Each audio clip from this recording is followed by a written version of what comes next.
नमस्कार दोस्तों, LS learning में आपका स्वागत है। तो आज मैं ये वीडियो बनाई हूँ MSD 1 के कुछ महत्वपूर्ण टॉपिक्स को लेके। अगर आप इतने में से पढ़ते हैं तो आसानी से आप पेपर क्लियर कर सकते हैं। बहुतों को समय नहीं होती है, कम समय होती है, तो बहुत काम किसी जॉब में रहते हैं तो उनको टाइम नहीं मिलती है ज़्यादा पढ़ने के लिए। तो आप इतना पढ़ लेंगे तो काफ़ी है आपके लिए, एग्ज़ाम पास आप आसानी से कर सकते हैं। तो देखिए, अगर आप तो पहले हम बात करते हैं मतलब प्रश्न जो क्वेश्चन आंसर आते हैं उसका। तो पृथ्वीराज रासो की प्रामाणिकता, भाषा और काव्य, ठीक है। और पृथ्वीराज रासो का काव्यगत विशेषता। तो ये प्रामाणिकता, भाषा और काव्य रूप अगर आप पढ़ते हैं तो काव्य रूप और काव्यगत विशेषता एक ही जैसा होता है। इन दोनों में से कोई एक जैसा क्वेश्चन रह सकता है, ठीक है।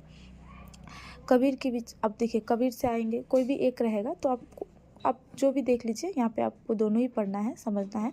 कबीर की विचार चेतना और प्रासंगिकता और कबीर का काव्य शिल्प, ठीक है। सूफी मत और जायसी का पद्मावत और लोक परंपरा और जीवन। तो लोक परंपरा और जीवन, जायसी का जो पद्मावत है, पद्मावत को अगर आप अच्छे से पढ़ लेते हैं तो ये भी आपको आसानी से आप कर सकते हैं इसको, ठीक है। तो आपको बस अच्छे से समझना है और आप इसको थोड़ा देख लेंगे तो बस हो जाएगा। पद्मावत में जो लोक परंपरा और जीवन है उसका मतलब व्याख्या करना।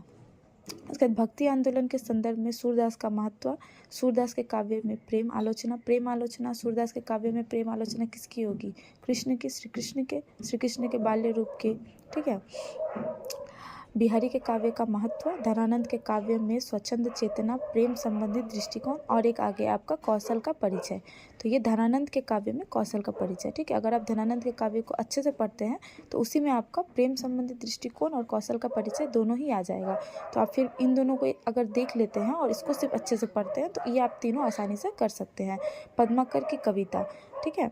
और एक कवि के रूप में तुलसीदास और मीरा का काव्य सौंदर्य। अगर आप इन 12 जो मैंने टॉपिक दिए हैं, इन अगर 12 टॉपिक को अगर अच्छे से पढ़ते हैं, अच्छे से करते हैं तो आप आसानी से ये पेपर क्लियर कर सकते हैं।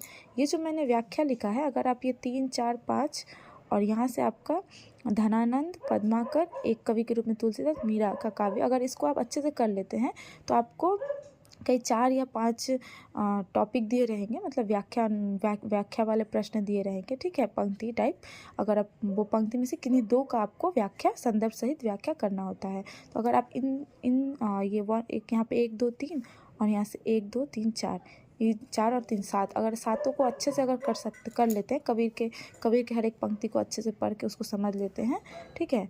और सूफी के मत, जायसी के पद को जायसी का पद्मावत का जो कविता का जो है वो अगर आप अच्छे से पढ़ लेते हैं, और यहाँ से धनानंद के काव्य, पद्माकर की कविता और तुलसीदास का जो काव्य है, यानी यहाँ पे कविता के रूप में सब लिखा गया। मीरा का काव्य भी सौंदर्य, ये भी कविता के रूप में, कविता मतलब क्या, पंक्ति के दोहा के रूप में इस तरह से लिखा गया। अगर उसको आप अच्छे से समझ लेते हैं तो बस आपका वो 2 जो आएगा व्याख्या और संदर्भ के साथ व्याख्या करना जो आएगा वो आप अच्छे से कर सकते हैं।